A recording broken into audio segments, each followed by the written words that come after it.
새벽 5시. 알람이 울리기 전에 눈을 뜨는 남자가 있었다. 62세 강민수.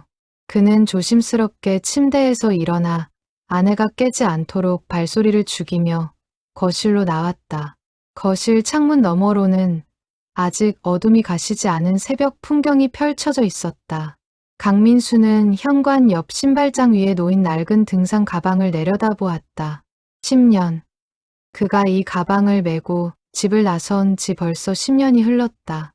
가방의 천은 여기저기 색이 발해 있었고 가죽 손잡이는 손때로 반질반질 윤이 났다. 그는 욕실로 들어가 조용히 세수를 했다. 거울 속 자신의 얼굴을 들여다보았다. 이마의 주름은 세월의 무게를 말해주고 있었다. 예전보다 흰 머리카락이 더 늘었고 눈가의 주름도 깊어졌다. 하지만 그의 눈빛만큼은 여전히 또렷했다. 옷장을 열었다. 회색 등산복이 가지런히 걸려 있었다. 그는 그것을 꺼내 입었다. 등산 바지, 기능성 셔츠, 방풍 재킷, 모두 몇 년 전 아내가 생일 선물로 사준 것들이었다. 매주 입어서일까. 옷들은 세탁을 자주 해도 여전히 새 것 같았다. 여보. 뒤에서 아내 서영이의 목소리가 들렸다. 그녀는 잠옷 차림으로 방에서 나와 남편을 바라보았다. 또 일찍 일어났네. 조금만 더 자지 그래. 괜찮아. 일찍 출발해야 교통이 덜 막혀. 강민수는 아내에게 미소를 지어 보였다. 서영이는 남편의 등산 가방을 가리키며 말했다. 물은 챙겼어? 간식도? 다 챙겼어. 걱정 마. 날씨가 쌀쌀한데 점퍼 하나 더 입고 가. 강민수는 고개를 끄덕이며 옷장에서 얇은 패딩을 한 벌 더 꺼냈다. 그것을 등산 가방에 구겨 넣었다. 아내는 부엌으로 가더니 보온병에 따뜻한 커피를 담아 건네주었다. 산에서 마셔.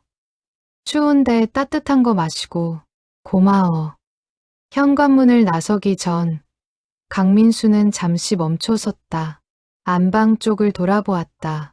문틈 사이로 새어나오는 희미한 불빛. 아내는 이제 다시 방으로 들어간 모양이었다. 그는 작게 한숨을 내쉬고는 현관문을 열었다. 바깥 공기는 차가웠다. 11월의 새벽은 겨울의 시작을 알리고 있었다. 그는 가방을 메고 아파트 단지를 벗어나 버스 정류장으로 향했다. 주변은 고요했다. 일요일 새벽, 대부분의 사람들은 아직 잠들어 있었다. 버스가 왔다. 571번. 그는 익숙한 동작으로 교통카드를 찍고 맨 뒷자리에 앉았다. 창밖으로 어둠 속에 잠긴 도시 풍경이 지나갔다. 가로등 불빛들이 점점이 박혀 있었다. 그는 가방 속에서 낡은 수첩을 꺼냈다. 수첩에는 빼곡한 메모들이 적혀 있었다. 11월 3일 일요일 7시 30분. 그는 수첩을 다시 가방에 넣었다. 버스는 한강을 건넜다. 강물은 새벽의 어둠 속에서 검게 흐르고 있었다. 다리를 지나자 도심의 빌딩들이 나타나기 시작했다. 1시간 후 강민수는 낯익은 거리에 내렸다. 그곳은 서울 외곽의 한 주택가였다. 그는 골목길을 따라 걸었다. 10분쯤 걸었을까. 낡은 2층 건물 앞에 멈춰 섰다. 건물 간판에는 새희망 무료 급식소라고 쓰여 있었다. 그는 뒷문으로 들어갔다. 건물 안은 아직 어두웠다. 불을 켰다. 형광등이 깜빡이며 켜졌다. 홀에는 낡은 식탁들이 줄지어 놓여 있었고 벽에는 따뜻한 한 끼, 나누는 사랑이라는 현수막이 걸려 있었다. 강민수는 등산 가방을 벗어 구석에 두었다. 가방을 열었다. 안에서 흰색 조리복과 앞치마를 꺼냈다. 등산복을 벗고 조리복으로 갈아입었다. 거울을 보았다. 등산객이 아닌 급식소 자원봉사자의 모습이 그곳에 있었다. 부엌으로 들어갔다. 큰 가스레인지와 업소용 냉장고, 거대한 솥들이 보였다. 그는 냉장고를 열었다. 어제 준비해둔 식재료들이 가득 담겨 있었다. 무, 배추, 당근, 감자, 양파. 그는 그것들을 하나씩 꺼내 싱크대에 놓았다. 칼을 들었다. 물을 썰기 시작했다. 도독도독. 익숙한 칼질. 그의 손놀림은 능숙했다. 10년간 매주 일요일.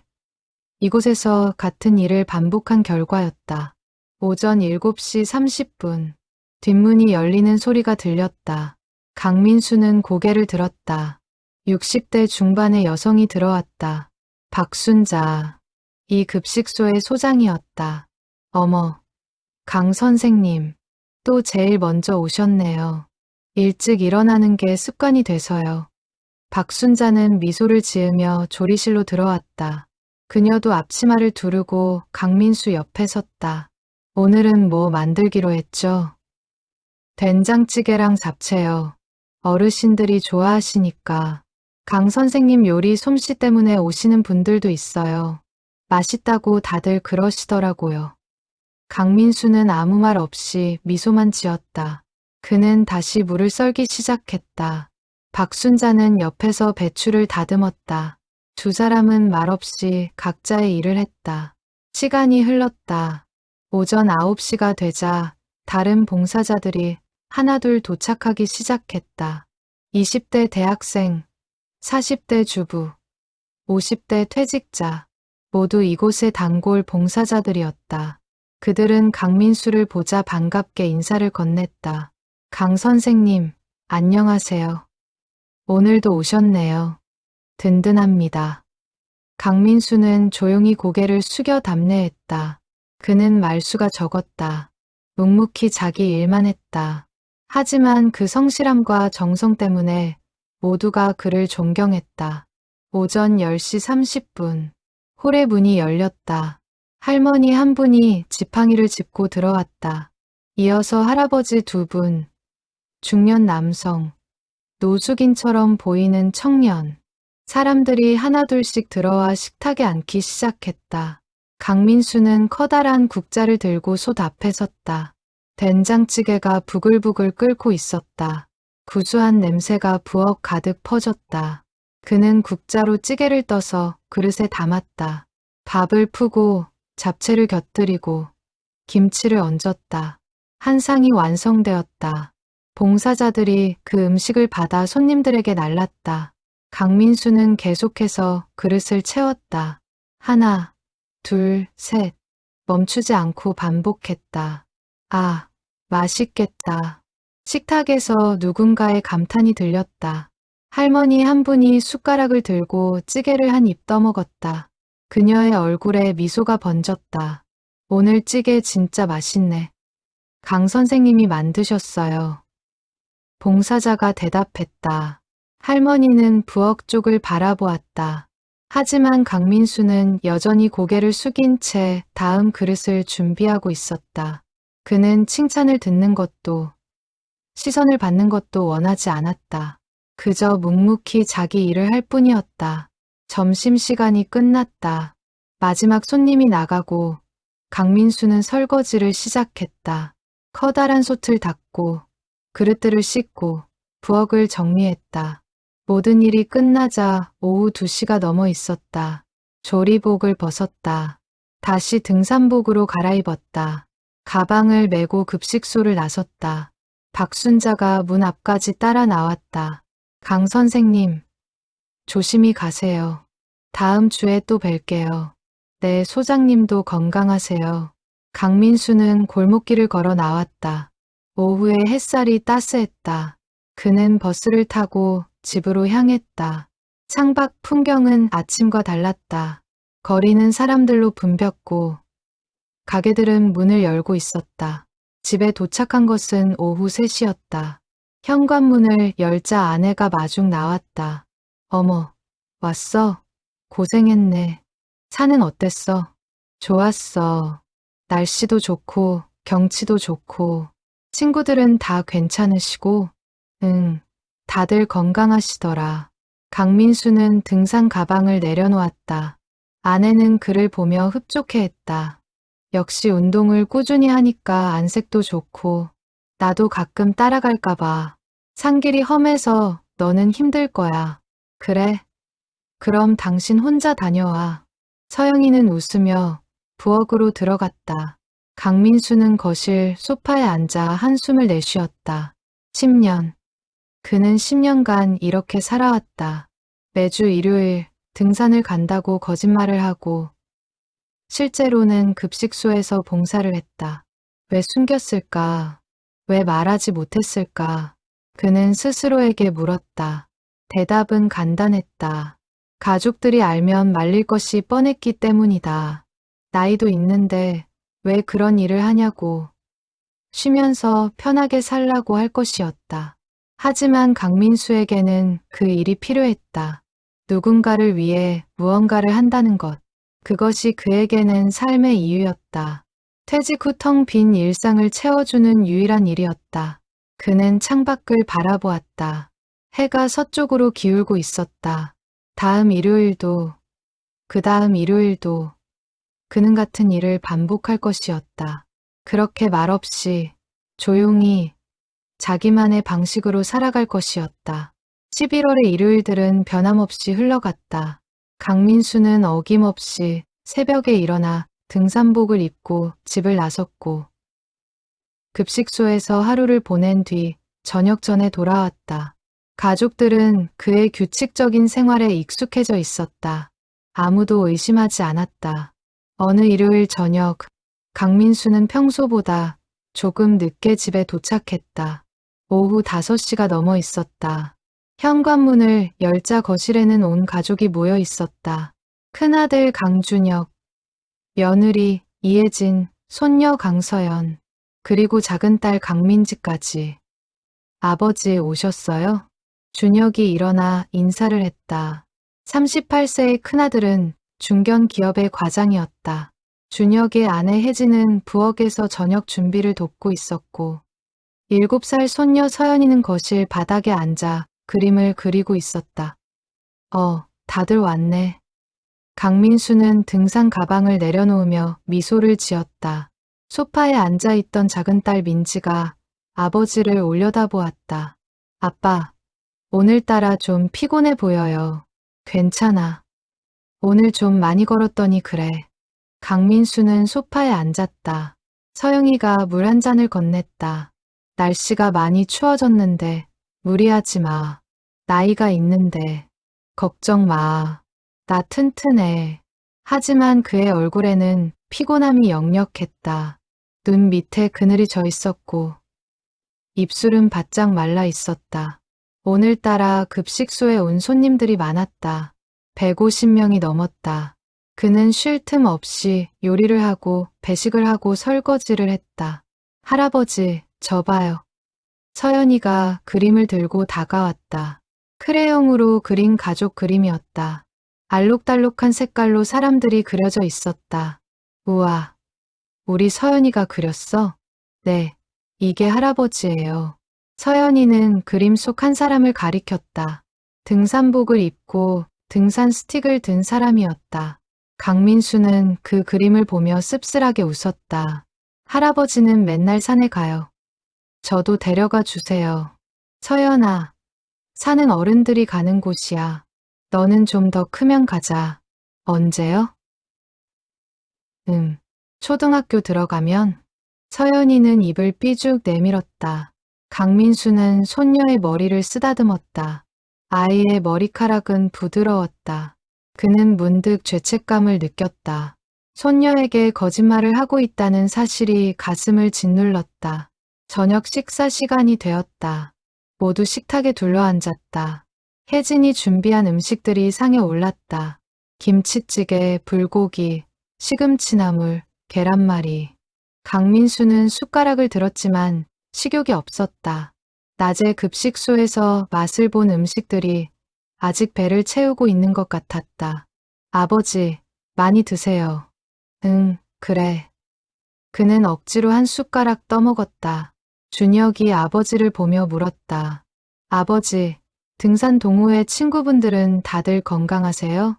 응, 다들 괜찮아. 몇 분이나 다니세요? 강민수는 잠시 멈칫했다. 그는 급식소의 얼굴들을 떠올렸다. 박순자 소장, 대학생 봉사자들, 할머니, 할아버지, 손님들. 한 10명쯤? 꽤 많으시네요. 저도 아버지 나이 되면 그렇게 취미생활 즐기며 살아야겠어요. 준혁은 웃으며 말했다. 강민수는 아무 대꾸도 하지 못했다. 그저 고개를 끄덕일 뿐이었다. 식사가 끝나고 가족들은 거실에 모여 TV를 보았다. 주말 예능 프로그램이었다. 사람들은 웃었지만 강민수는 웃을 수가 없었다. 그의 머릿속은 오늘 급식소에서 만난 사람들로 가득했다. 특히 오늘 처음 온 한 남자가 기억에 남았다. 50대로 보이는 그 남자는 깨끗한 옷을 입고 있었지만 눈빛은 절망에 차 있었다. 그는 밥을 받아들고도 한참 동안 숟가락을 들지 못했다. 손이 떨리고 있었다. 강민수가 다가가 물었다. 괜찮으세요? 남자는 고개를 들었다. 눈물이 그렁그렁 맺혀 있었다. 처음이에요. 이런데 오기가. 괜찮습니다. 천천히 드세요. 남자는 고개를 숙였다. 그리고 숟가락을 들어 한 입 먹었다. 그의 어깨가 떨렸다. 강민수는 더 이상 말을 걸지 않고 물러섰다.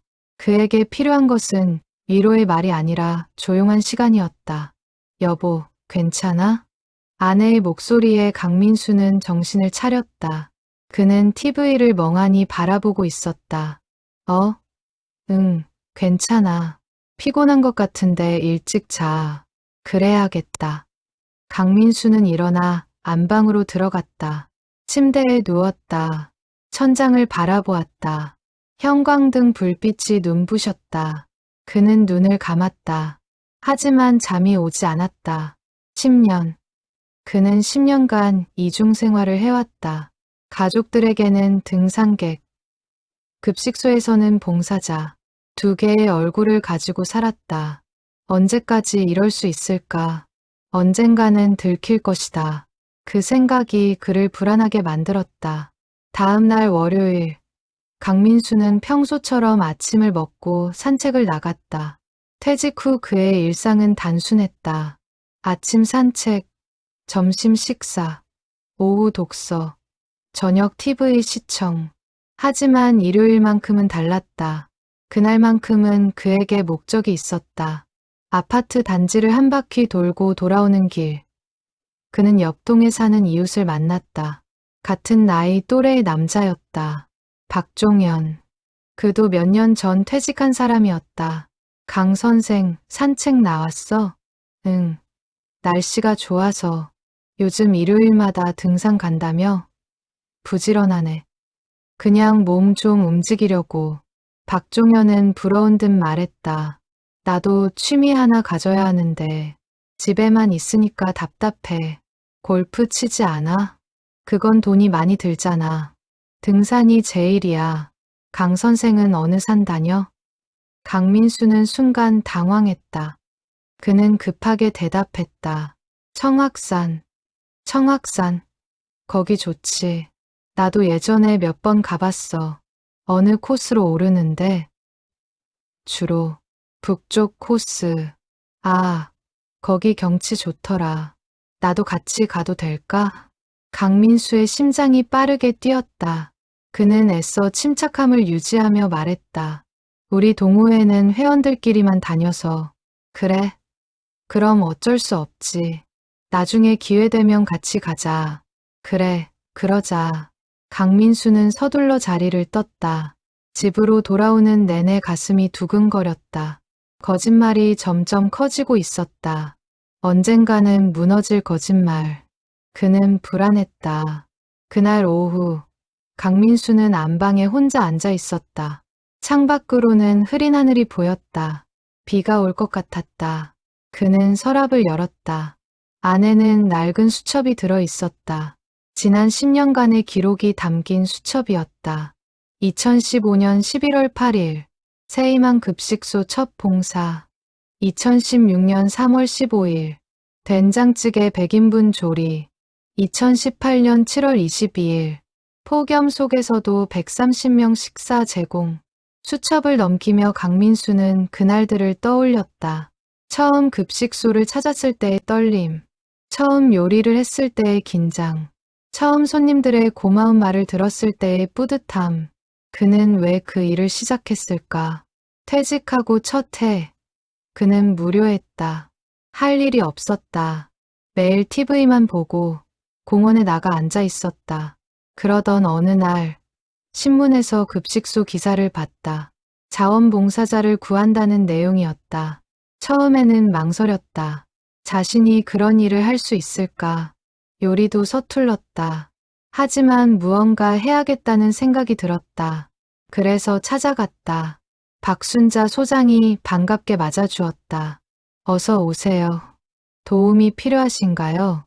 아니요. 제가 봉사를 하고 싶어서요.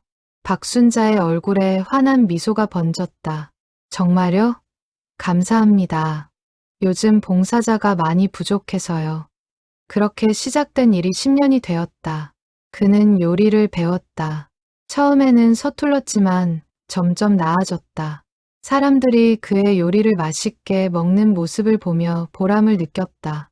하지만 가족들에게는 말할 수 없었다. 왜일까? 자존심 때문이었을까? 퇴직한 가장이 급식소에서 봉사를 한다는 것이 초라하게 느껴졌을까? 아니면 가족들의 걱정이 부담스러워서였을까? 강민수는 수첩을 덮었다. 창밖에 빗방울이 떨어지기 시작했다. 그는 한숨을 내쉬었다. 언제까지 숨길 수 있을까? 그는 알 수 없었다. 11월의 마지막 일요일 새벽, 강민수는 평소보다 몸이 무거웠다. 전날 밤부터 가슴 한쪽이 묵직했다. 소화가 안 되는 느낌이었다. 하지만 그는 대수롭지 않게 생각했다. 나이 들면 다 그런 거라고, 하루 이틀 지나면 괜찮아질 거라고 믿었다. 그는 여느 때처럼 등산복을 입고 가방을 챙겼다. 현관을 나서는데 아내가 잠에서 깨어나왔다.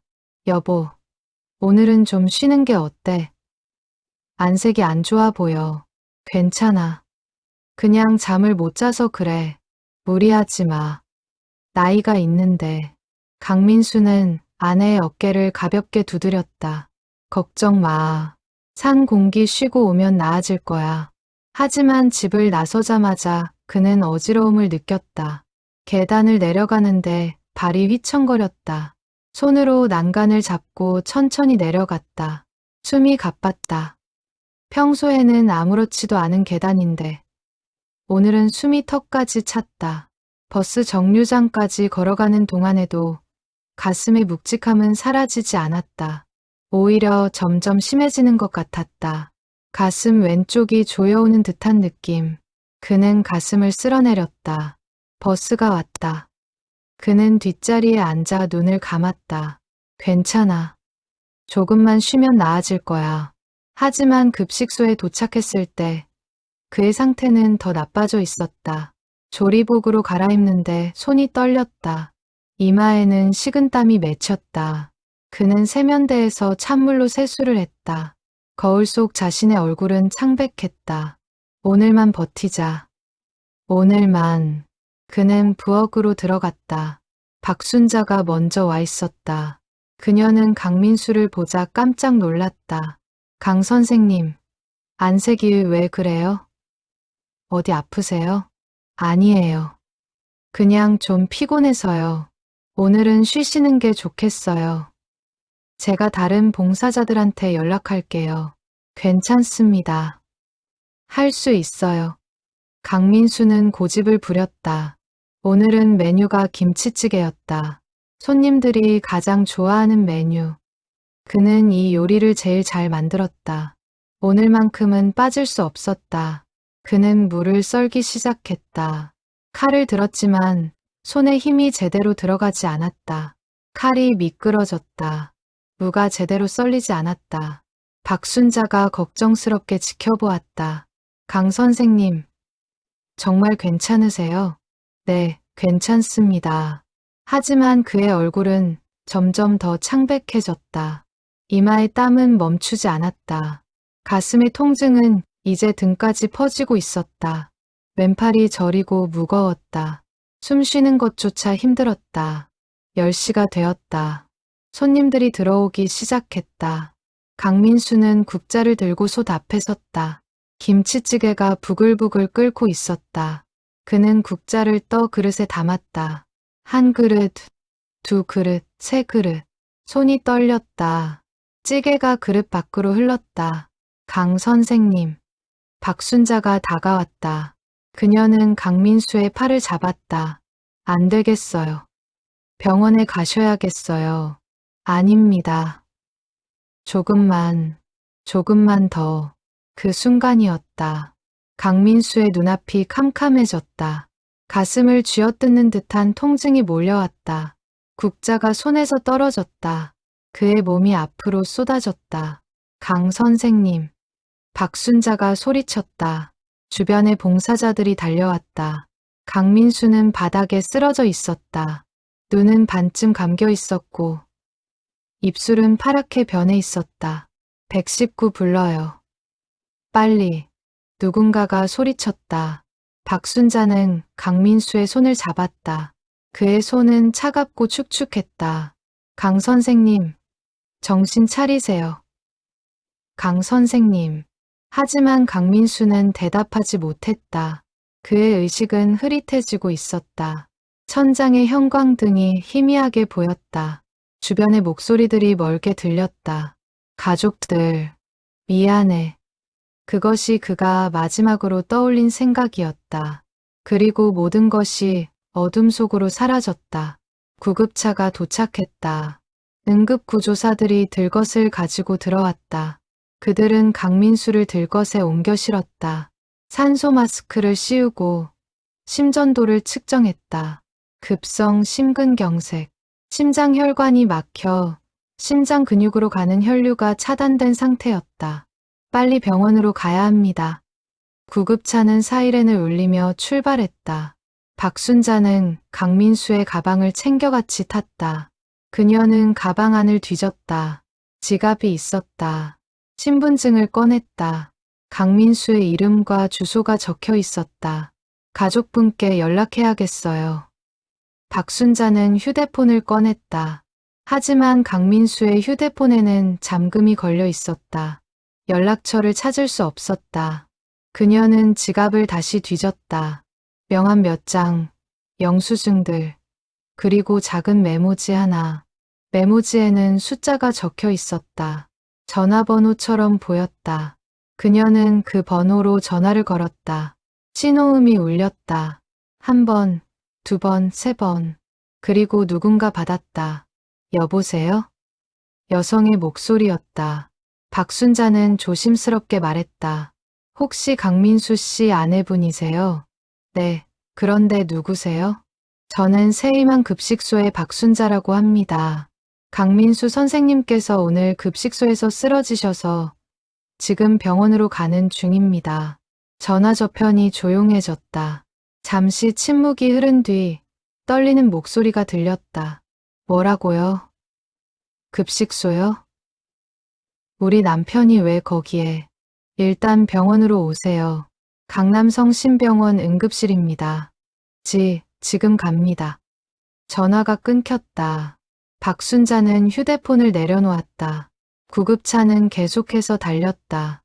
강민수는 들것에 누운 채 의식이 없었다. 산소 마스크 아래로 그의 얼굴이 보였다. 창백하고 고통스러워 보이는 얼굴이었다. 30분 후 구급차는 강남 성심병원에 도착했다. 응급실 의료진들이 대기하고 있었다. 그들은 강민수를 응급실로 옮겼다. 심전도, 혈액 검사, 엑스레이, 일사천리로 검사가 진행되었다. 급성 심근경색 맞습니다. 바로 시술실로 옮기세요. 의사가 지시했다. 강민수는 시술실로 옮겨졌다. 박순자는 응급실 복도에 남아 기다렸다. 그녀는 불안한 마음으로 시계를 바라보았다. 시간은 더디게 흘렀다. 20분쯤 지났을까. 복도 끝에서 여성 한 명이 허겁지겁 뛰어왔다. 60대 초반으로 보이는 그녀는 숨을 헐떡이며 박순자를 찾았다. 저 강민수 환자 보호자인데요. 아, 부인이시군요. 저는 박순자입니다. 서영이는 박순자의 손을 잡았다. 우리 남편은 어떻게 됐어요? 괜찮아요. 지금 시술 중이에요. 의사 선생님들이 최선을 다하고 계세요. 서영이는 주저앉을 듯 비틀거렸다. 박순자가 그녀를 부축했다. 두 사람은 대기실 의자에 앉았다. 서영이는 손으로 얼굴을 감쌌다. 어떻게 이런 일이. 오늘도 등산 간다고 나갔는데. 등산이요? 박순자는 고개를 갸우뚱했다. 서영이는 고개를 들어 박순자를 바라보았다. 네, 우리 남편이 매주 일요일마다 등산 동호회에 가거든요. 그런데 급식소라니. 무슨 말씀이세요? 박순자는 잠시 말을 잇지 못했다. 그녀는 조심스럽게 입을 열었다. 부인, 강민수 선생님은 지난 10년간 매주 일요일마다 저희 급식소에서 자원봉사를 하셨어요. 서영이의 눈이 커졌다. 자원봉사요? 10년간요? 네. 처음 오신 게 2015년 11월이었어요. 그때부터 지금까지 단 한 번도 빠지지 않으셨어요. 서영이는 믿을 수 없다는 표정으로 박순자를 바라보았다. 그녀의 손이 떨렸다. 그럼 등산은 거짓말이었단 말인가요? 박순자는 고개를 끄덕였다. 서영이는 두 손으로 얼굴을 감쌌다. 10년.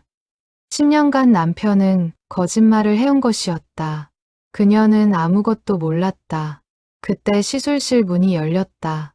의사가 나왔다. 두 사람은 벌떡 일어섰다. 보호자 분이세요? 네, 제가 아내입니다. 의사는 진지한 표情으로 말했다. 일단 막힌 혈관을 뚫는 시술은 성공했습니다. 하지만 심장 손상이 꽤 있어서 며칠간 중환자실에서 관찰해야 합니다. 그럼 괜찮아지는 건가요?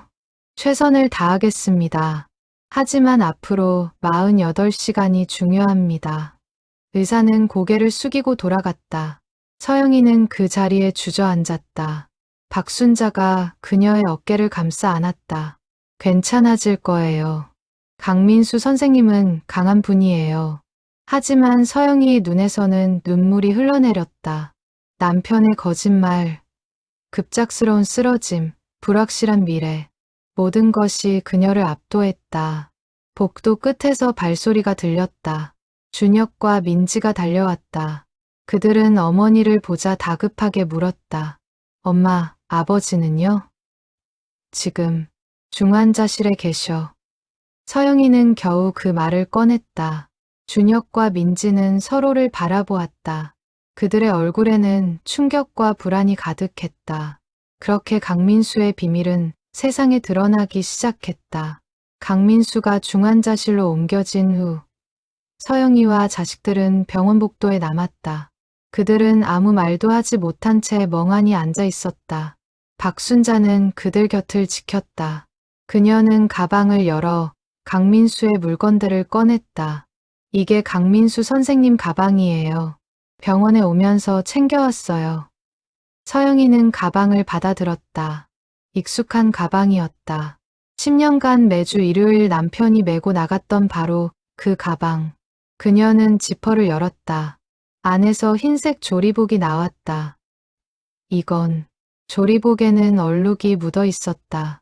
김치 국물, 기름때, 된장 자국, 오랜 시간 사용한 흔적이 역력했다. 서영이는 조리복을 펼쳐 보았다. 가슴 주머니에는 작은 명찰이 달려 있었다. 자원봉사자 강민수. 그녀의 손이 떨렸다. 등산복 밑에 이런 옷이 숨겨져 있었다니. 10년간 남편은 이걸 입고 무엇을 했을까? 엄마, 이게 뭐예요? 민지가 물었다.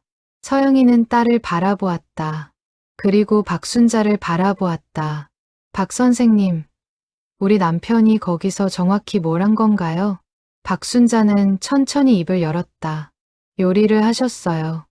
매주 일요일 아침 일찍 오셔서 손님들을 위해 음식을 만드셨죠.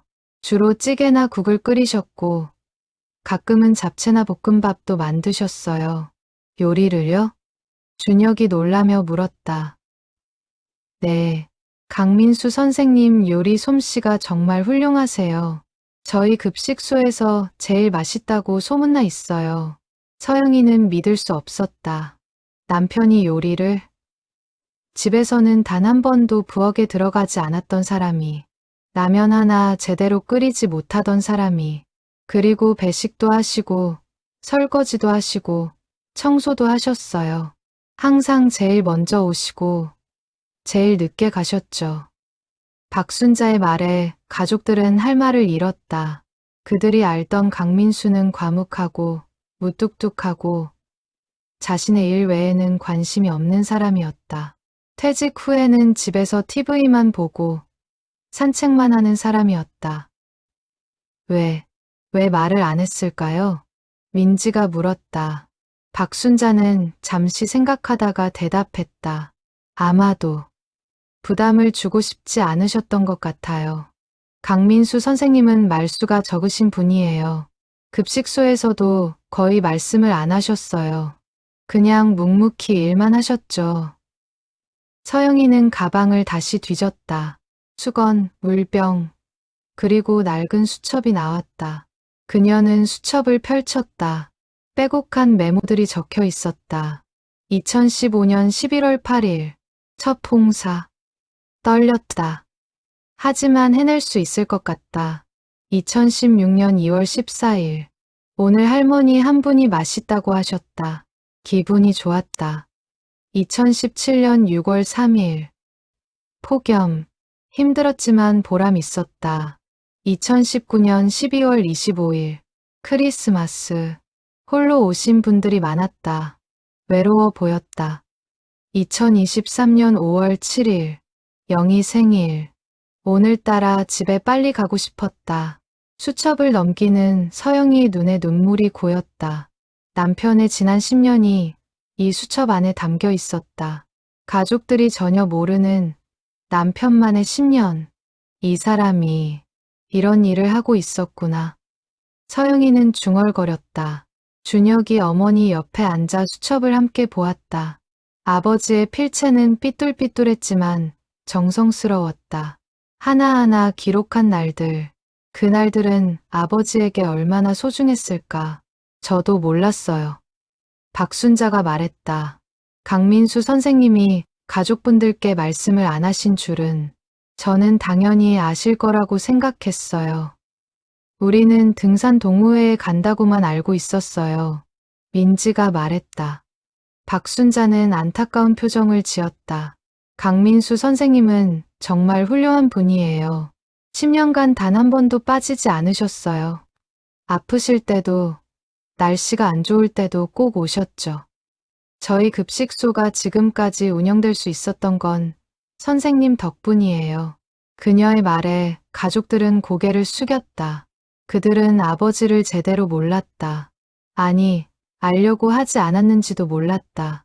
퇴직 후 무료하게 지내는 늙은 아버지. 그들은 그렇게만 생각했다.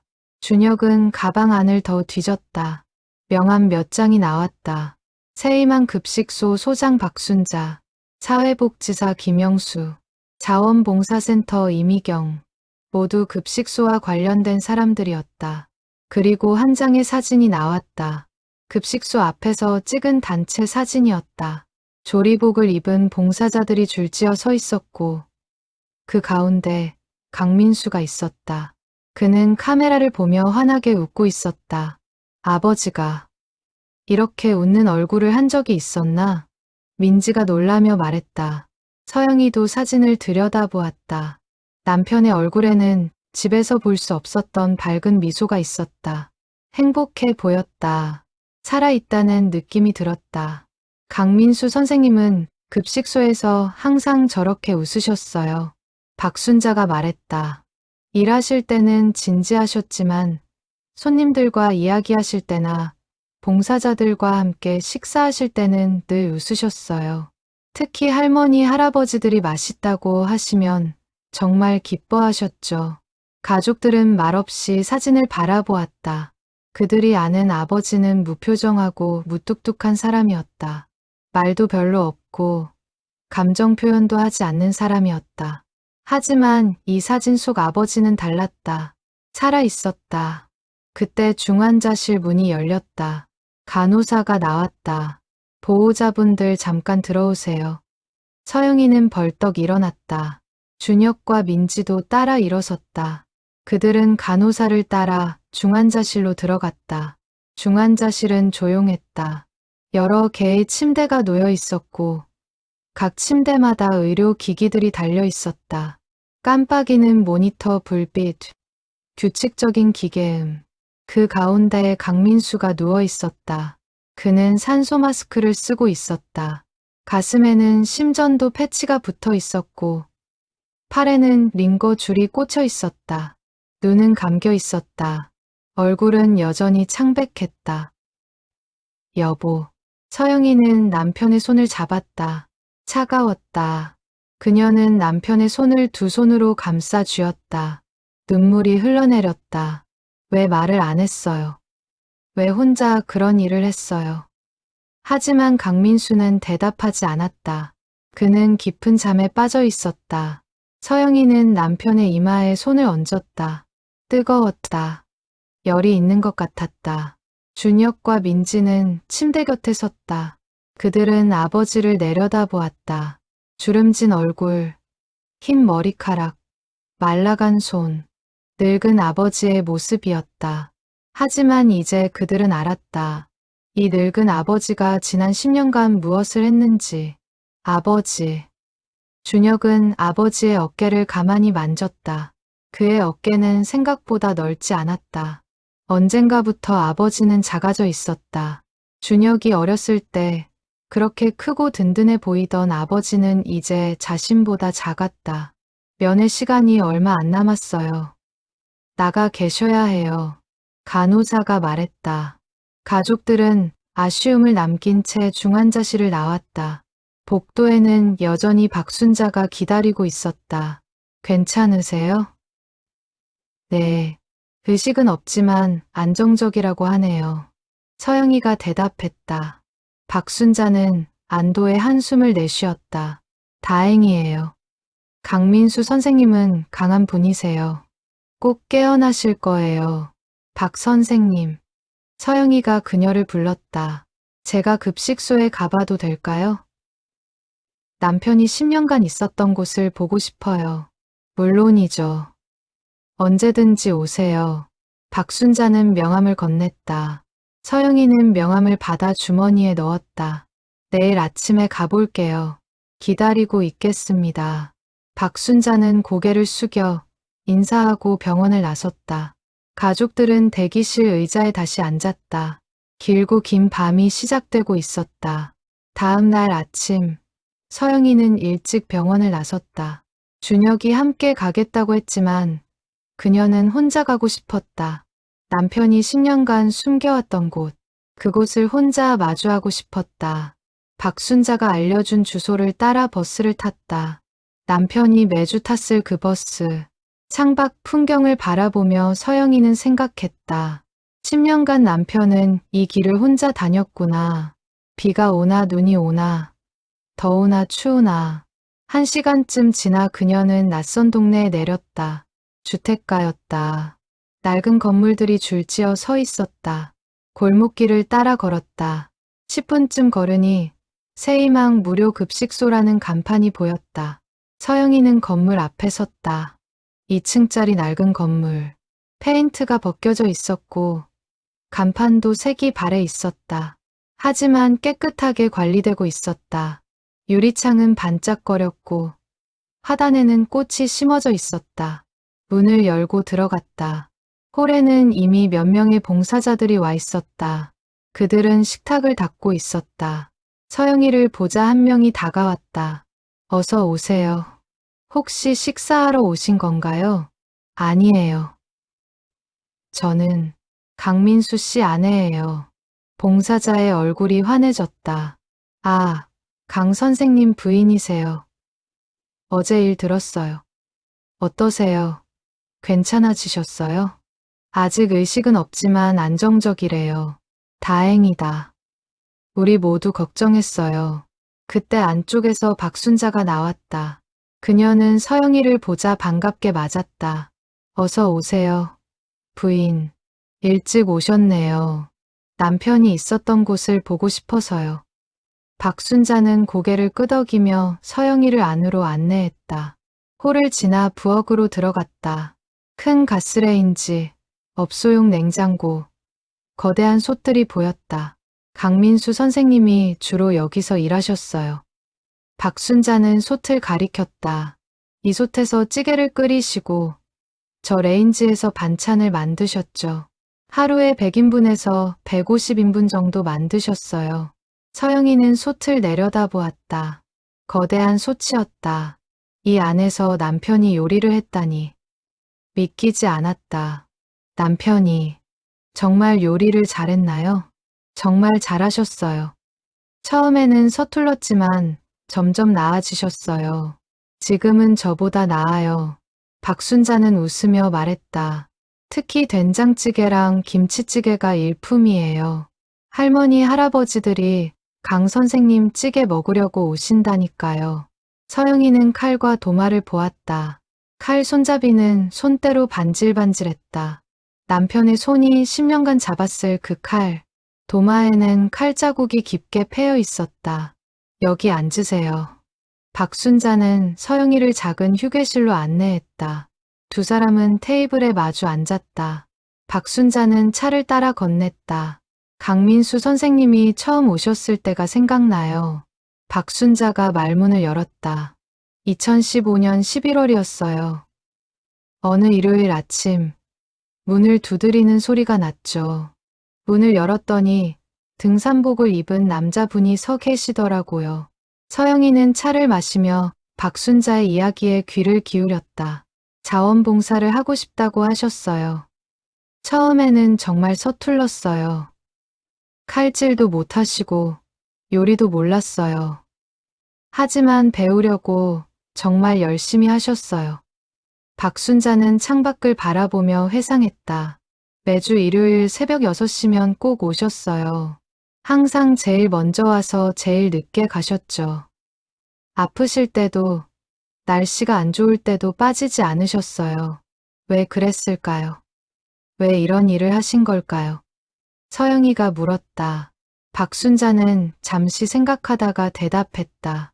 저도 정확히는 몰라요. 강 선생님은 말씀이 별로 없으셨거든요. 하지만 제 생각에는 필요하셨던 것 같아요. 필요하다니요? 누군가를 위해 무언가를 한다는 것. 그게 선생님께 필요하셨던 거죠. 퇴직하시고 삶의 목적을 이루셨을 때 이 일이 선생님께 의미를 준 거예요. 서영이는 고개를 끄덕였다. 남편은 평생 일만 했다. 회사에서 성실하게 일하고 가족을 책임지고 묵묵히 자기 역할을 했다.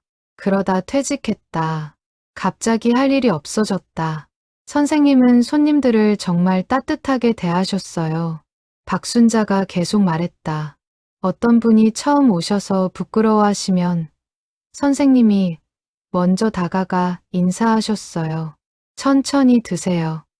맛있게 드세요. 그렇게 말씀하시면서 자리를 안내해 주셨죠. 남편이요?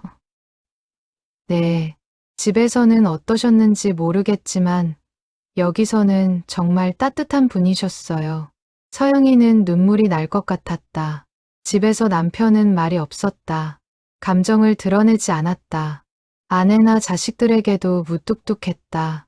하지만 여기서는 달랐단다. 한 번은 이런 일이 있었어요. 박순자가 말을 이었다.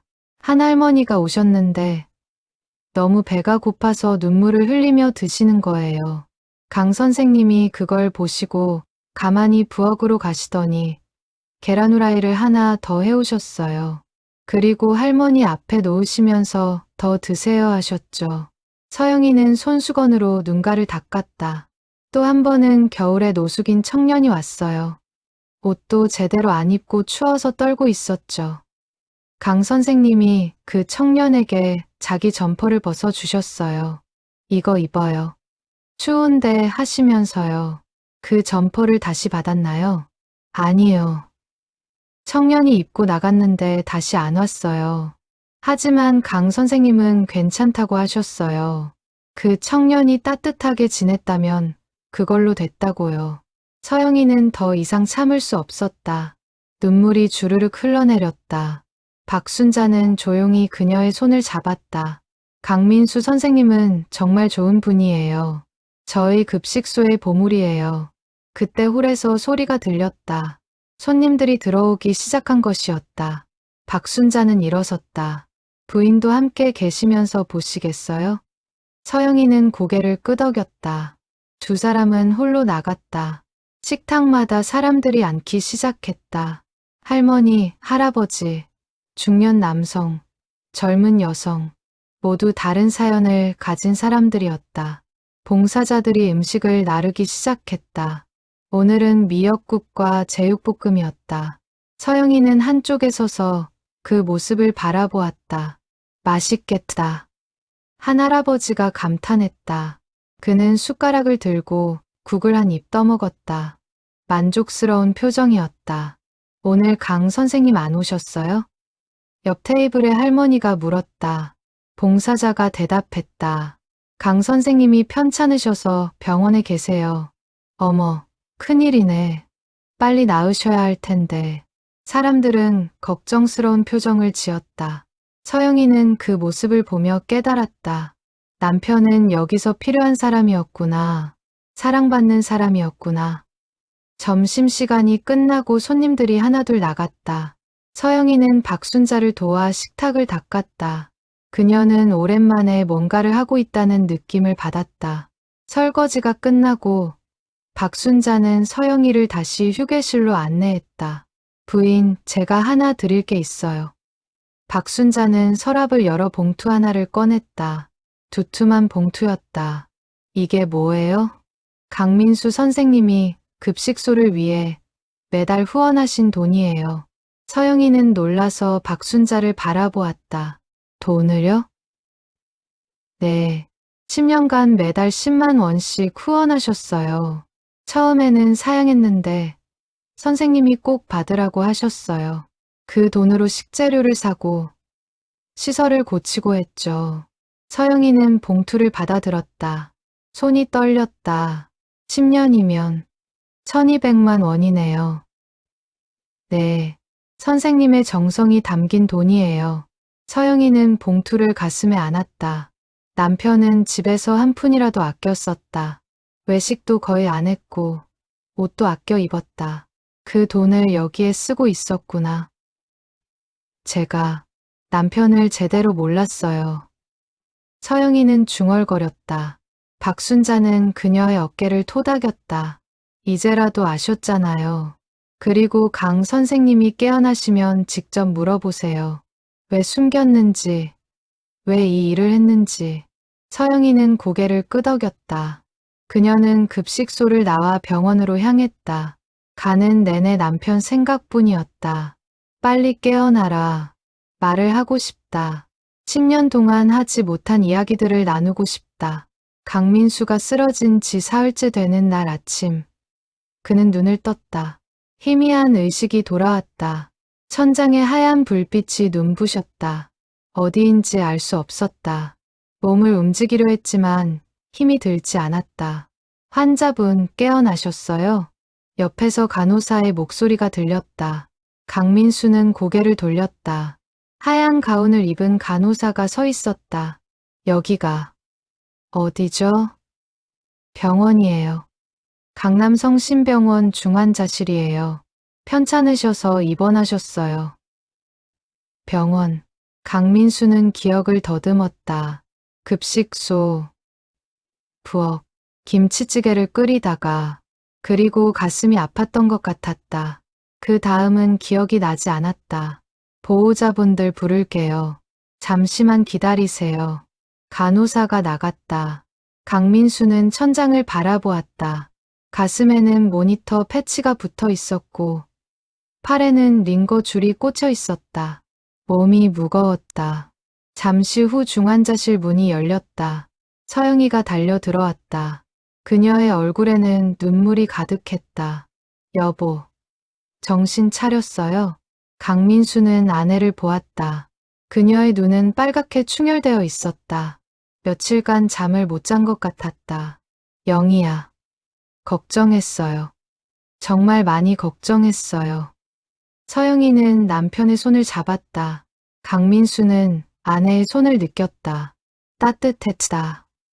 살아있다는 느낌이 들었다. 미안해. 미안하긴요. 살아있어서 다행이에요. 그때 의사가 들어왔다. 그는 강민수의 상태를 확인했다. 혈압, 맥박, 산소 포화도 모두 안정적이었다. 다행히 큰 고비는 넘기셨습니다. 하지만 앞으로 조심하셔야 해요. 심장에 손상이 있어서 무리하시면 안 됩니다. 알겠습니다, 선생님. 의사가 나가고 서영이는 남편 곁에 앉았다. 강민수는 아내를 보며 물었다. 얼마나 있었어? 사흘이요. 일요일에 쓰러지셔서 오늘이 수요일이에요. 그렇게 오래. 강민수는 한숨을 내쉬었다. 그는 문득 급식소가 걱정되었다. 손님들은 제대로 식사를 했을까? 박순자 소장은 힘들지 않았을까? 여보. 서영이가 조심스럽게 입을 열었다. 박순자 소장님 만났어요. 강민수의 얼굴이 굳어졌다. 그는 아내를 바라보았다. 급식소도 갔어요. 당신이 10년간 있었던 곳. 강민수는 눈을 감았다. 들켰구나. 결국 들키고 말았구나. 왜 말 안 했어요? 서영이의 목소리는 떨렸다. 10년 동안 왜 혼자 그런 일을 하셨어요? 왜 우리한테 숨겼어요? 강민수는 입을 열었다. 목소리는 쉬어 있었다. 말하면 말릴 것 같아서 말렸을 거예요. 당연히 말렸을 거예요. 나이도 있는데 왜 그런 힘든 일을 하냐고 했을 거예요. 그래서 말 못했어. 강민수는 천장을 바라보며 계속 말했다. 퇴직하고 나니까 할 일이 없더라고. 매일 집에만 있으니까 답답했어. 그러다 신문에서 급식소 기사를 봤지. 자원봉사자를 구한다는 내용이었어. 서영이는 남편의 손을 꽉 쥐었다. 처음에는 나도 할 수 있을까 걱정했어. 요리도 못하고 나이도 있고. 하지만 가보니까 필요한 곳이더라고. 도움이 필요한 사람들이 많았어. 그래서 시작하신 거예요? 응. 처음에는 서툴렀어. 칼질도 못하고 요리도 몰랐지. 하지만 배우면서 하다 보니까 점점 나아지더라고. 그리고 사람들이 내 요리를 맛있게 먹는 걸 보니까 기분이 좋았어. 강민수의 눈에 눈물이 고였다. 처음으로 누군가에게 필요한 사람이 된 것 같았어. 회사에서는 부품 같았거든. 대체 가능한 부품. 하지만 급식소에서는 달랐어. 나를 기다리는 사람들이 있었어. 서영이는 눈물을 흘렸다. 왜 우리한테는 그런 마음을 안 보여줬어요? 당신은 우리에게도 필요한 사람이에요. 아버지고 남편이잖아요. 미안해. 나는 감정 표현이 서툴러. 사랑한다는 말도 잘 못하고. 하지만 너희들을 사랑해. 정말로.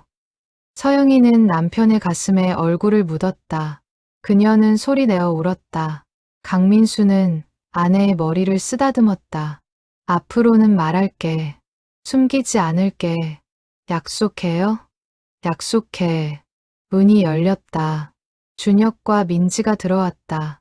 그들은 아버지가 깨어난 것을 보고 환하게 웃었다. 아버지. 아빠. 두 사람은 아버지 곁으로 달려왔다. 강민수는 자식들을 보며 미소를 지었다. 걱정 끼쳐서 미안하다. 괜찮아요. 깨어나셔서 다행이에요. 준혁이 말했다. 민지는 아버지의 손을 잡았다. 아빠, 저희 급식소 이야기 들었어요. 왜 말씀 안 하셨어요? 말하면 걱정할 것 같아서. 걱정은요. 자랑스러워요. 민지의 말에 강민수는 눈을 크게 떴다. 자랑스럽다고? 네. 10년 동안 그렇게 봉사하신 거 정말 대단하세요. 저는 그런 일 못해요. 준혁도 고개를 끄덕였다. 저도요. 아버지 정말 멋있어요. 강민수는 자식들의 말을 듣고 가슴이 뜨거워졌다. 걱정할 줄 알았는데 자랑스럽다고 한다. 그는 이제야 알았다. 자신이 가족들을 과소평가했다는 것을. 앞으로는 숨기지 않을게. 함께 이야기하면서 살자. 네, 아빠. 가족들은 강민수를 둘러싸고 앉았다. 오랜만에 느끼는 따뜻함이었다. 강민수는 이 순간이 얼마나 소중한지 깨달았다. 일주일 후, 강민수는 일반 병실로 옮겨졌다. 상태가 많이 좋아졌다. 의사는 한 달 정도 입원 치료를 받고 퇴원 후에도 꾸준히 관리를 해야 한다고 했다. 어느 날 오후, 강민수는 병실 창가에 앉아 있었다. 창밖으로는 겨울 햇살이 들어왔다. 따스했다. 그때 문이 열렸다. 박순자가 과일 바구니를 들고 들어왔다. 강 선생님, 소장님. 강민수는 반가워서 일어나려 했지만 박순자가 말렸다. 괜찮으세요? 그대로 앉아 계세요. 박순자는 옆 의자에 앉았다. 그녀는 강민수를 보며 안도의 한숨을 내쉬었다. 얼마나 걱정했는지 몰라요. 깨어나셔서 정말 다행이에요. 소장님, 급식소는 괜찮아요? 당연히 괜찮죠. 다른 봉사자들이 잘 돌아가고 있어요. 선생님은 그냥 푹 쉬세요. 강민수는 미안한 표정을 지었다. 제가 갑자기 쓰러져서 폐를 끼쳤네요. 무슨 말씀을요? 10년 동안 얼마나 도와주셨는데. 이번에 쉬시는 건 당연한 거예요. 박순자는 가방에서 편지 한 통을 꺼냈다. 급식소 손님들이 선생님께 드리라고 했어요. 강민수는 편지를 받아 열었다. 봉투 안에는 색지에 쓴 메시지들이 가득 들어 있었다. 강 선생님, 빨리 나으세요. 선생님 찌개가 그리워요. 항상 맛있는 음식 해주셔서 감사했어요. 건강하세요. 선생님 덕분에 배불리 먹었습니다. 꼭 다시 만나요. 하나하나 읽는 강민수의 눈에 눈물이 고였다. 이 많은 사람들이 자신을 기억하고 있었다. 자신을 기다리고 있었다. 소장님, 제가 다시 갈 수 있을까요? 당연히 가셔야죠. 우리 모두 기다리고 있어요. 하지만 무리하지 마세요. 천천히 건강 회복하면서요. 강민수는 고개를 끄덕였다. 그는 다시 돌아갈 것이다. 그곳으로, 자신이 필요한 곳으로. 한 달 후, 강민수는 퇴원했다. 의사는 무리하지 말고 꾸준히 약을 먹고 정기적으로 검진을 받으라고 당부했다. 강민수는 모든 지시를 따르겠다고 약속했다. 집으로 돌아온 그는 오랜만에 자기 방에 누웠다. 익숙한 천장, 익숙한 냄새. 집이 이렇게 편안한 곳인 줄 몰랐다. 서영이는 남편이 편히 쉴 수 있도록 모든 걸 챙겼다. 며칠간 강민수는 집에서 푹 쉬었다.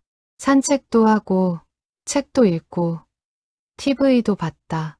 하지만 마음 한쪽은 계속 급식소를 생각했다. 그곳 사람들은 잘 지내고 있을까? 요리는 제대로 되고 있을까? 어느 일요일 아침, 강민수는 일찍 잠에서 깼다. 습관적으로 시계를 봤다. 새벽 5시. 평소 급식소에 가던 시간이었다.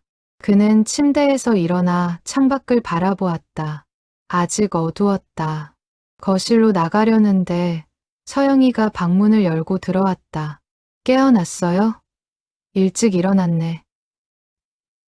응, 습관이 돼서 그래. 서영이는 남편 옆에 앉았다. 급식소 생각나요? 강민수는 고개를 끄덕였다. 많이 생각나. 오늘이 일요일이잖아. 지금쯤 준비를 하고 있을 텐데. 서영이는 잠시 생각하다가 말했다. 가볼래요? 뭐, 급식소에 가봐요. 의사 선생님이 가벼운 활동은 괜찮다고 했잖아요. 강민수는 아내를 놀란 표정으로 바라보았다. 정말? 네. 하지만 요리는 안 돼요. 그냥 가서 구경만 해요. 사람들 얼굴 보고 오는 거예요.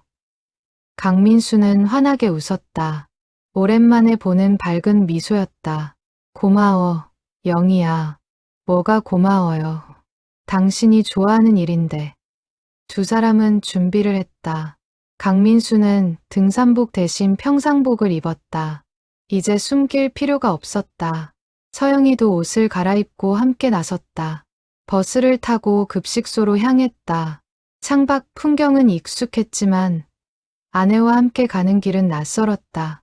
10년 만에 처음이었다. 급식소에 도착했다. 문을 열고 들어가자 박순자가 반겼다. 강 선생님, 오셨어요. 소장님, 오랜만이에요. 정말 오랜만이에요. 그리고 부인도 함께 오셨네요. 서영이는 인사를 했다. 박순자는 두 사람을 홀로 안내했다. 다른 봉사자들도 강민수를 보자 반가워했다. 강 선생님, 돌아오셨네요. 강민수는 한 사람 한 사람과 인사를 나눴다. 얼굴들이 그리웠다. 이곳의 공기가 그리웠다. 오늘은 그냥 구경만 하세요. 무리하시면 안 돼요. 박순자가 당부했다. 강민수는 고개를 끄덕이고 한쪽에 앉았다. 서영이는 남편 옆에 앉아 급식소 풍경을 지켜보았다. 봉사자들이 요리를 시작했다. 오늘 메뉴는 된장찌개였다. 강민수가 가장 잘 만들던 메뉴. 그는 부엌을 바라보며 조언을 했다. 무는 좀 더 크게 썰어야 해요. 그래야 씹는 맛이 있어요. 된장은 조금씩 풀어야 해요. 한꺼번에 넣으면 짜요. 봉사자들은 강민수의 말을 따라했다. 점점 찌개 냄새가 퍼졌다. 구수하고 따뜻한 냄새였다. 손님들이 들어오기 시작했다. 할머니, 할아버지, 중년 남성. 그들은 강민수를 보자 깜짝 놀랐다. 강 선생님, 나으셨어요? 건강하세요? 그동안 어디 계셨어요? 보고 싶었어요. 사람들이 하나둘 다가와 인사를 건넸다. 강민수는 한 사람 한 사람과 악수를 나눴다. 서영이는 그 모습을 보며 놀랐다. 남편이 이렇게 많은 사람들에게 사랑받고 있었구나. 배식이 시작되었다. 봉사자들이 음식을 나르고 손님들이 식사를 했다. 강민수는 그 모습을 흐뭇하게 바라보았다. 이 풍경이 그리웠다. 여보, 서영이가 남편을 불렀다. 제가 좀 도와도 될까요? 나도 봉사하고 싶어요. 당신이 10년 동안 한 일을 나도 같이 하고 싶어요. 강민수는 아내를 보며 놀랐다. 힘들 텐데. 괜찮아요. 해보고 싶어요. 서영이는 박순자에게 다가갔다. 그리고 앞치마를 빌려 입었다. 박순자는 기뻐하며 그녀를 부엌으로 안내했다. 설거지를 좀 도와주시겠어요?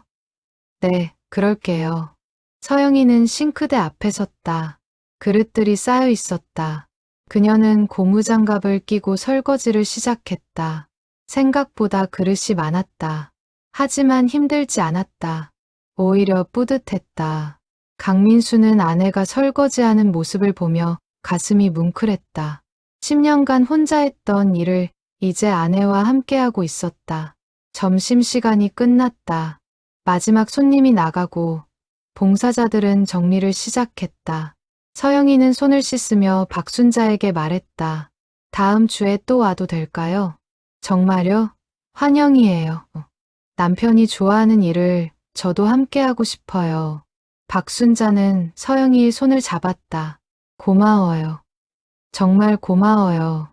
집으로 돌아오는 길, 서영이는 남편의 손을 잡았다. 이제 알겠어요. 당신이 왜 10년 동안 거기 다녔는지. 왜? 보람 있잖아요. 누군가를 위해 뭔가를 한다는 게. 강민수는 아내를 보며 미소를 지었다. 그렇지. 그게 좋아서 한 거야. 앞으로는 같이 해요. 우리 둘이 같이. 정말? 네. 일요일은 우리 부부의 봉사날로 정해요. 강민수는 아내를 꼭 안았다. 10년 동안 혼자 지켜온 비밀. 이제 그 비밀은 가족과 함께하는 기쁨이 되었다. 다음 일요일, 준혁과 민지도 함께 급식소에 왔다. 그들은 처음에는 어색해했지만 금방 적응했다. 준혁은 배식을 도왔고 민지는 손님들과 이야기를 나눴다. 손녀 서연이도 함께 왔다. 7살 서연이는 할아버지가 일하는 모습을 신기하게 바라보았다. 할아버지, 요리 진짜 잘하시네요. 그래. 할아버지가 서연이한테 요리 가르쳐 줄까? 네. 저도 할아버지처럼 요리 배우고 싶어요. 강민수는 손녀를 안아 올렸다. 서연이는 깔깔 웃었다. 가족들이 함께 있는 이 순간이 강민수에게는 가장 행복한 시간이었다. 박순자는 이 모습을 보며 흐뭇해했다. 가족이 함께 봉사하는 모습. 정말 보기 좋아요. 소장님 덕분이에요. 제가 10년 동안 이곳에서 배운 게 많아요. 아니에요. 저희가 강 선생님께 배운 게 더 많아요. 점심시간이 끝나고 가족들은 함께 급식소를 나섰다. 강민수는 가족들의 손을 잡고 걸었다. 아내, 아들, 딸, 손녀 모두 함께였다. 아빠, 다음 주에 또 와요. 민지가 말했다. 나도 같이 올게요. 준혁도 말했다. 당연히 와야지. 이제 우리 가족의 일요일 루틴이야. 강민수는 웃으며 대답했다. 10년간 숨겨왔던 일요일. 이제 그 일요일은 가족 모두의 것이 되었다. 봉사를 시작한 지 한 달이 지났다. 가족들은 매주 일요일마다 급식소에 갔다. 처음에는 낯설었지만 점점 익숙해졌다.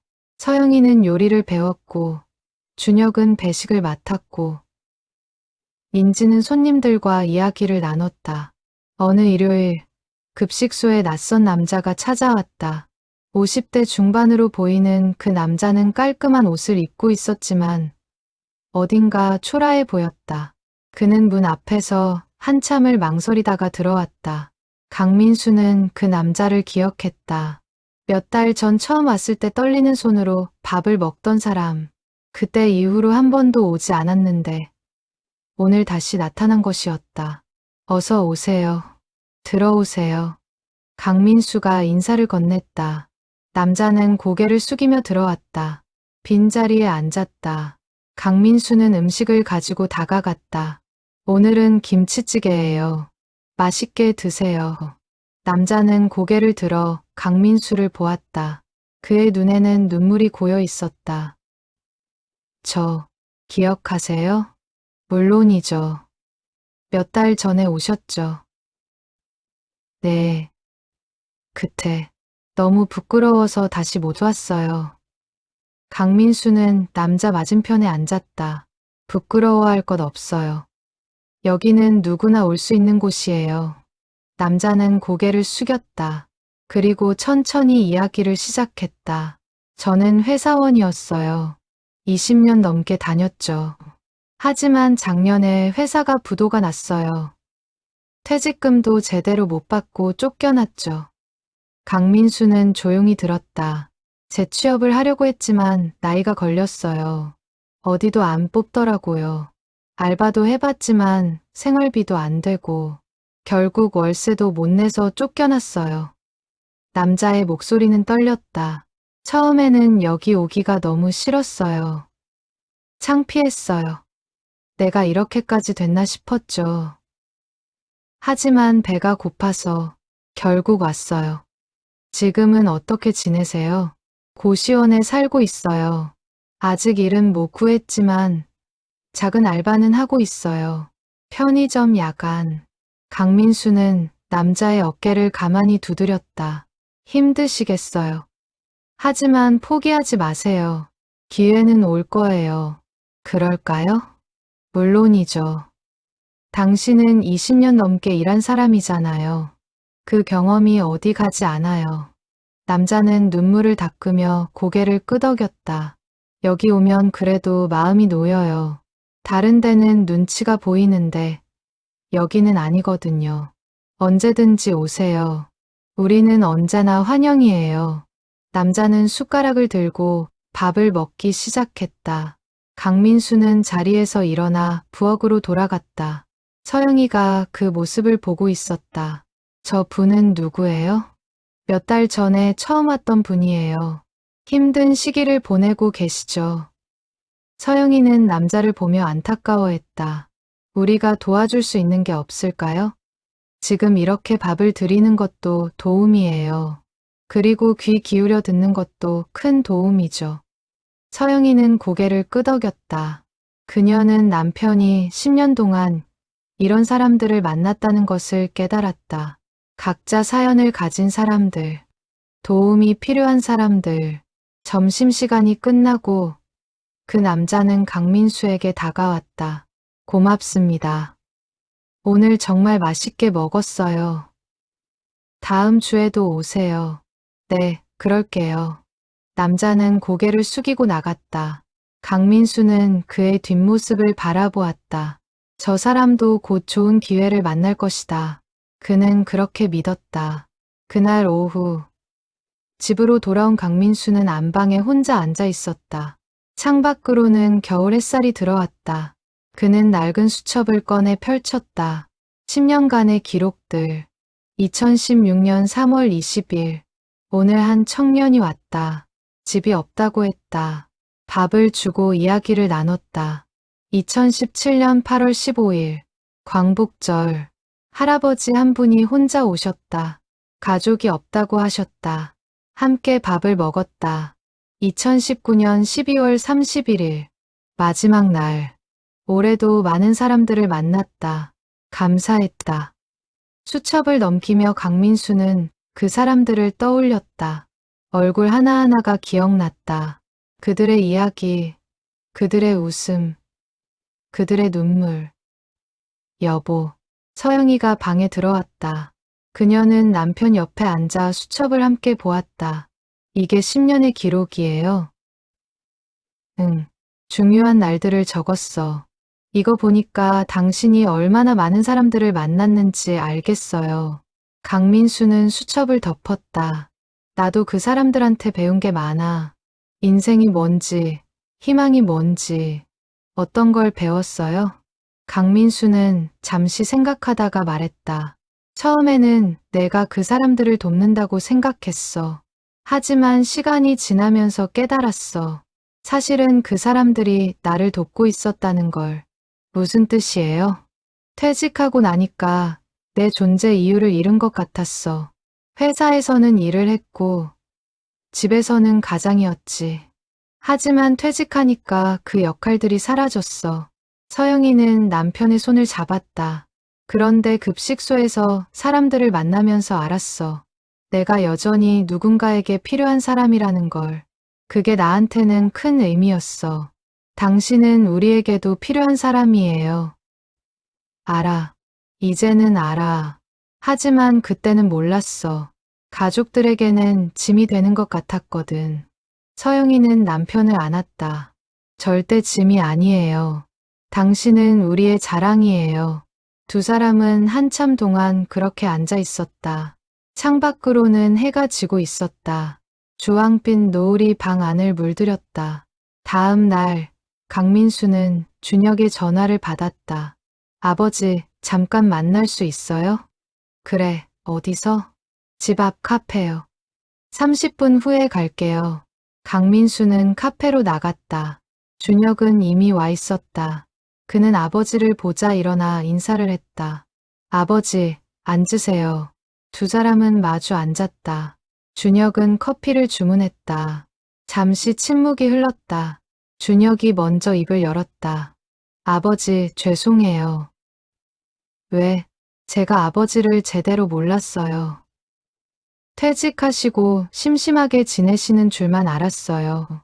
하지만 아버지는 그렇게 의미 있는 일을 하고 계셨는데 강민수는 아들의 말을 가로막았다. 괜찮아. 내가 말 안 했잖아. 그래도 제가 좀 더 관심을 가졌어야 했어요. 아버지가 뭘 원하시는지, 뭘 하고 싶으신지. 준혁의 눈시울이 붉어졌다. 사실 저도 요즘 고민이 많았어요. 회사에서 일만 하는 게 의미가 있나 싶고, 그냥 월급 받으려고 사는 것 같고, 그럴 수 있지. 하지만 아버지 보면서 깨달았어요. 진짜 의미 있는 삶은 누군가를 위해 사는 거라는 걸. 강민수는 아들을 보며 미소를 지었다. 넌 이미 그렇게 살고 있어. 가족을 위해 일하고 아내와 딸을 돌보잖아. 그것도 의미 있는 일이야. 고마워요, 아버지. 두 사람은 커피를 마시며 이야기를 나눴다. 오랜만에 나누는 깊은 대화였다. 준혁은 회사 이야기를, 강민수는 급식소 이야기를 했다. 아버지와 아들 사이의 거리가 좁혀지고 있었다. 새해가 밝았다. 강민수 가족의 일요일 봉사는 계속되었다. 추운 겨울에도, 눈이 오는 날에도 그들은 급식소를 찾았다. 이제 급식소 사람들은 강민수 가족을 한 식구처럼 대했다. 1월의 어느 일요일, 급식소는 평소보다 손님이 많았다.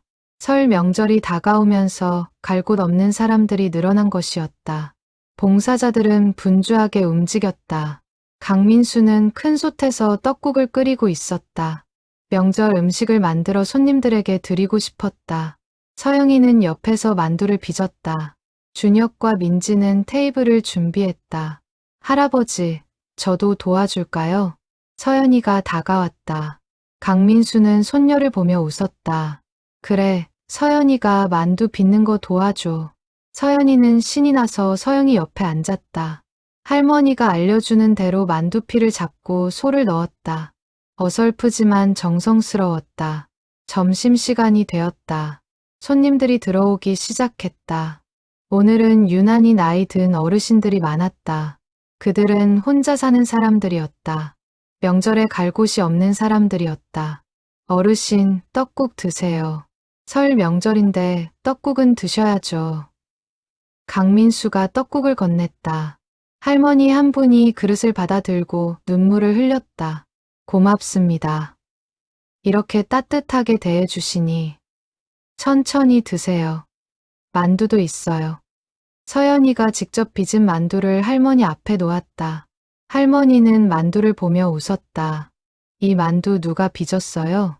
제가 빚었어요. 서연이가 자랑스럽게 대답했다. 할머니는 서연이의 머리를 쓰다듬었다. 고맙구나.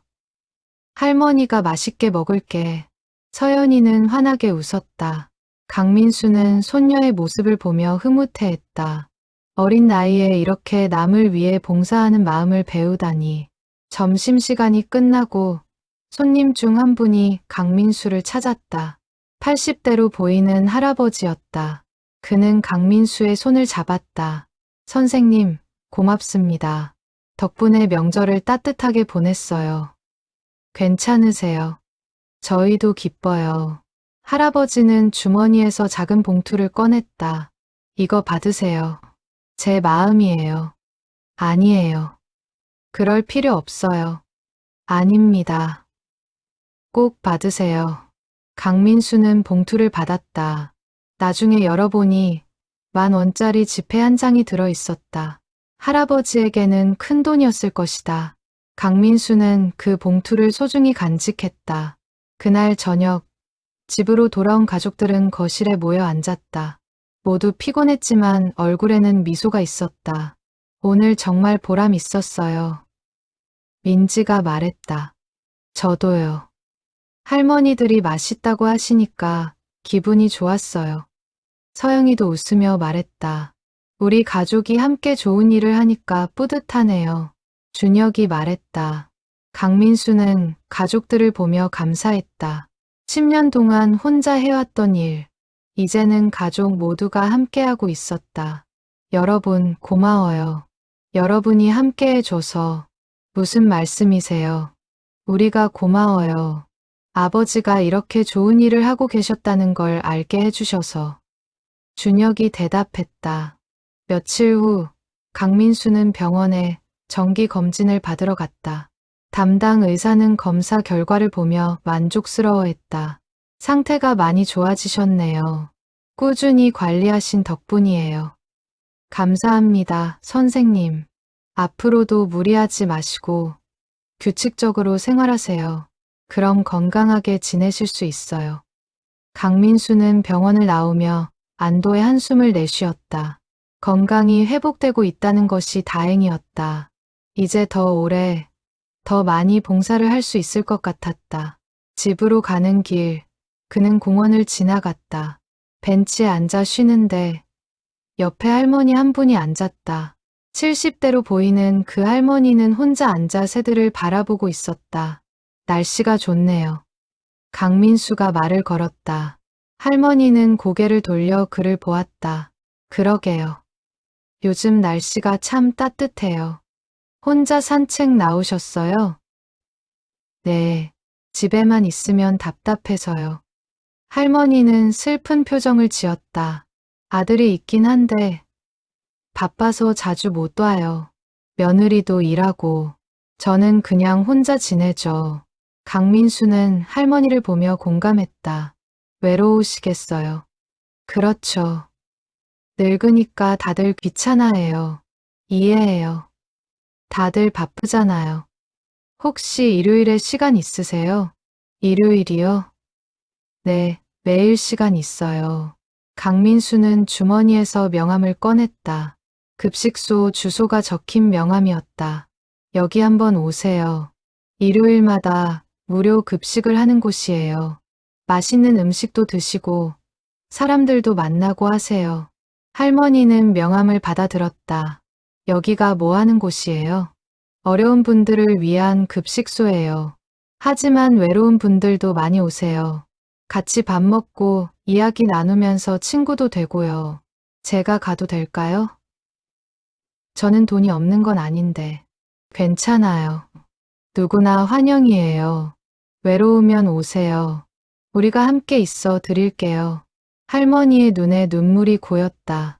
고맙습니다. 다음 일요일에 가볼게요. 강민수는 할머니와 헤어져 집으로 향했다. 또 한 사람을 초대했다. 또 한 사람에게 따뜻함을 전할 수 있을 것 같았다. 다음 일요일, 그 할머니는 정말로 급식소에 왔다. 그녀는 문 앞에서 망설이다가 조심스럽게 들어왔다.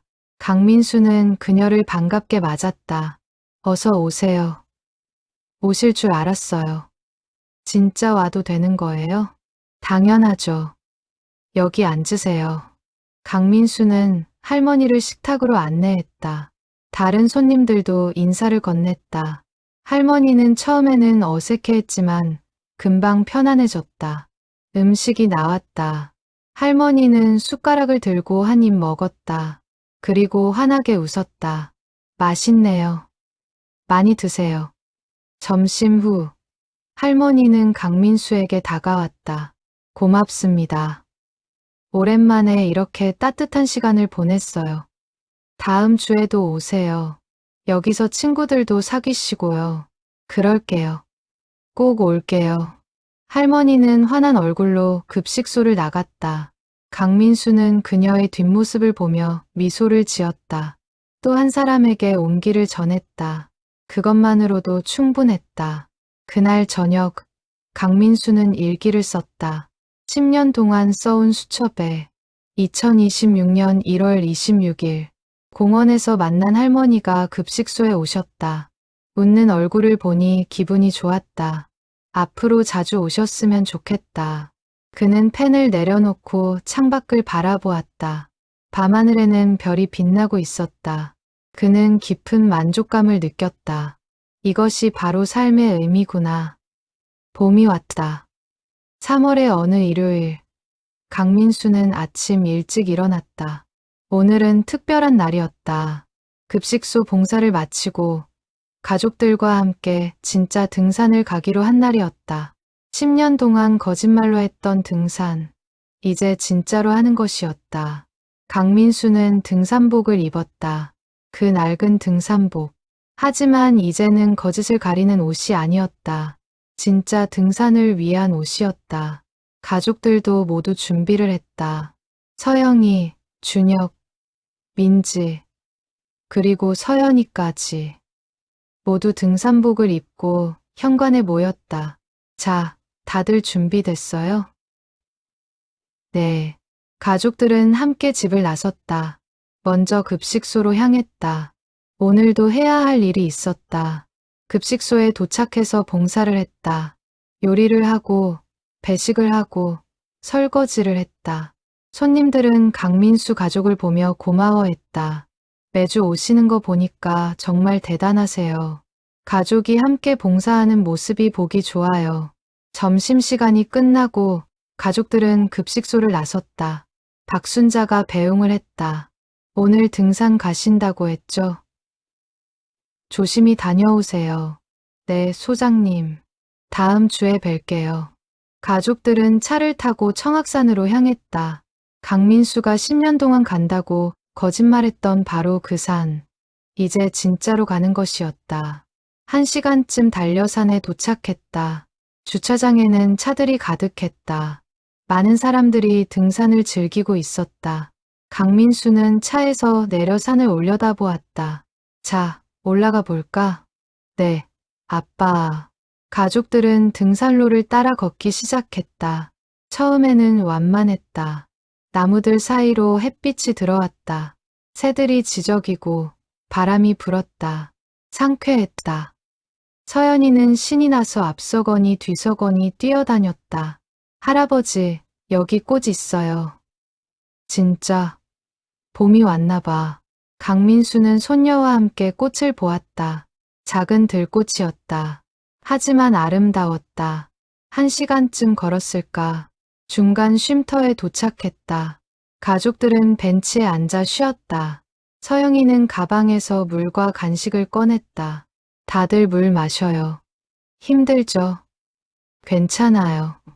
오랜만에 운동하니까 좋네요. 준혁이 말했다. 민지도 물을 마시며 주변을 둘러보았다. 여기 경치 정말 좋아요. 그렇지? 아빠가 10년 동안 여기 온다고 했는데 진짜 왔으면 좋았을걸. 서영이가 남편을 보며 웃었다. 강민수는 쑥스럽게 웃었다. 미안해. 이제라도 함께 와서 다행이야. 쉬고 나서 다시 걷기 시작했다. 점점 경사가 심해졌다. 숨이 차기 시작했다. 하지만 멈추지 않았다. 천천히 한 걸음씩 올라갔다. 서연이는 할아버지 손을 잡고 걸었다. 할아버지, 힘들어요? 조금. 하지만 괜찮아. 제가 할아버지 힘줄게요. 서연이는 작은 손으로 할아버지 손을 꼭 쥐었다. 강민수는 손녀의 손을 느끼며 힘을 냈다. 마침내 정상에 도착했다. 강민수는 숨을 헐떡이며 정상석 앞에 섰다. 청악산 정상 해발 850m.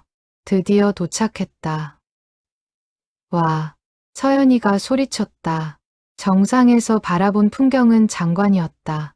도시가 한눈에 보였다. 건물들, 강, 다리, 모든 것이 작게 보였다. 정말 멋지다. 민지가 감탄했다. 준혁은 사진을 찍었다. 서영이는 남편 곁에 섰다. 10년 만에 진짜로 온 거네요. 그러게. 이렇게 높은 줄 몰랐어. 강민수는 웃으며 말했다. 10년 동안 거짓말로 왔던 곳, 이제 진짜로 왔다. 가족들과 함께. 자, 다 같이 사진 찍어요. 준혁이 휴대폰을 꺼냈다. 가족들은 정상석 앞에 모여섰다. 강민수, 서영이, 준혁, 민지, 서연이. 5명이 나란히 섰다. 하나, 둘, 셋. 찰칵. 사진이 찍혔다. 모두의 얼굴에는 밝은 미소가 있었다. 정상에서 한참을 쉬었다. 바람이 시원했다. 강민수는 벤치에 앉아 경치를 바라보았다. 여기서 보면 모든 게 작아 보였다. 고민도 걱정도 모두 작아 보였다. 아버지. 준혁이 옆에 앉았다. 네, 오늘 정말 좋았어요. 가족들이 다 같이 등산하니까 나도 좋아. 앞으로 자주 와요. 가족 등산. 그래, 자주 오자. 준혁은 아버지의 어깨에 머리를 기댔다. 강민수는 아들의 머리를 쓰다듬었다. 이 순간이 얼마나 소중한지 그는 알았다. 해가 서쪽으로 기울기 시작했다. 내려갈 시간이었다. 가족들은 천천히 하산을 시작했다. 올라갈 때보다 내려갈 때가 더 조심스러웠다. 산을 내려와 주차장에 도착했을 때는 해가 지고 있었다.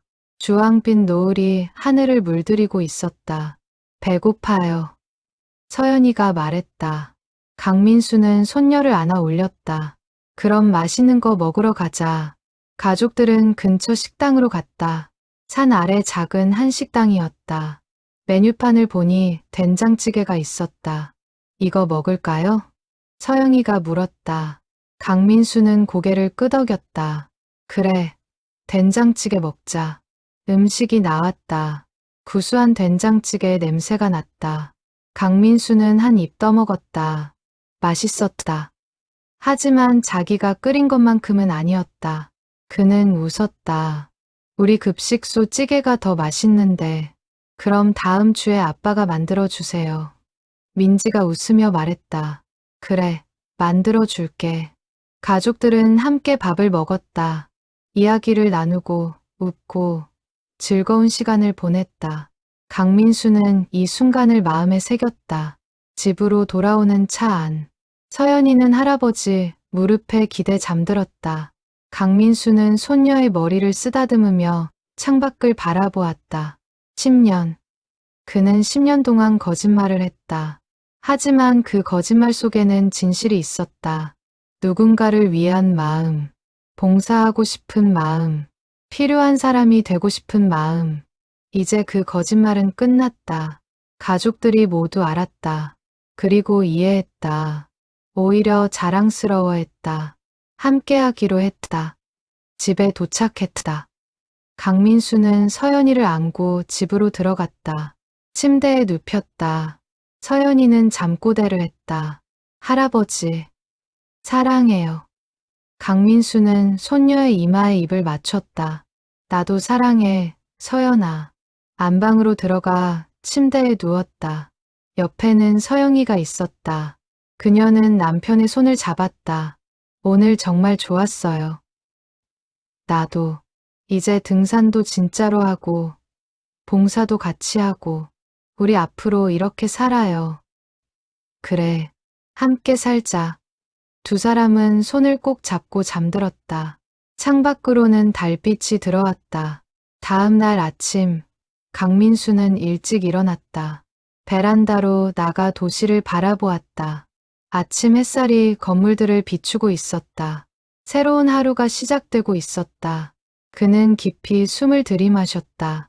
가슴이 따뜻했다. 더 이상 숨길 것이 없었다. 더 이상 거짓말을 할 필요가 없었다. 그는 자유로웠다. 휴대폰이 울렸다. 박순자에게서 온 문자였다. 강 선생님, 어제 등산 잘 다녀오셨어요? 다음 주 일요일에 뵙겠습니다. 새로 오시는 분들이 몇 명 있어요. 기대하세요. 강민수는 미소를 지으며 답장을 보냈다. 네, 소장님. 잘 다녀왔어요. 다음 주에 뵐게요. 가족들과 함께 갈게요. 그는 휴대폰을 내려놓고 다시 하늘을 보았다. 구름 한 점 없는 맑은 하늘이었다. 그는 중얼거렸다. 10년 동안 숨겼지만 이제는 당당하게 말할 수 있어. 나는 매주 일요일 봉사를 해. 그리고 그게 내 삶의 가장 큰 기쁨이야. 뒤에서 서영이의 목소리가 들렸다. 여보, 아침 먹어요. 강민수는 돌아서며 대답했다. 지금 갈게. 그는 안으로 들어갔다. 식탁에는 따뜻한 아침이 차려져 있었다. 가족들이 모여 앉았다. 강민수는 그들을 보며 감사했다. 이것이 진짜 행복이구나. 숨기지 않고 솔직하게 사랑하는 사람들과 함께 사는 것. 그리고 누군가를 위해 무언가를 하는 것. 강민수는 밥을 한 숟가락 떴다. 따뜻했다. 이 온기가 영원히 계속되기를. 그는 그렇게 기도했다. 그리고 다음 일요일이 왔다. 강민수는 가족들과 함께 급식소로 향했다. 등산복이 아니라 평상복을 입고, 거짓말이 아니라 진실을 안고, 비밀이 아니라 자랑을 품고, 급식소 문을 열었다. 박순자가 반겼다. 어서 오세요. 강 선생님 가족. 안녕하세요. 소장님. 홀에는 손님들이 기다리고 있었다. 그들은 강민수 가족을 보며 환하게 웃었다. 새로운 하루가 시작되었다. 사랑과 봉사로 가득한 하루가. 강민수는 앞치마를 두르며 생각했다. 10년 동안 숨겼던 일요일. 이제는 가족 모두의 일요일이 되었다. 그리고 그것이 가장 행복한 일요일이었다.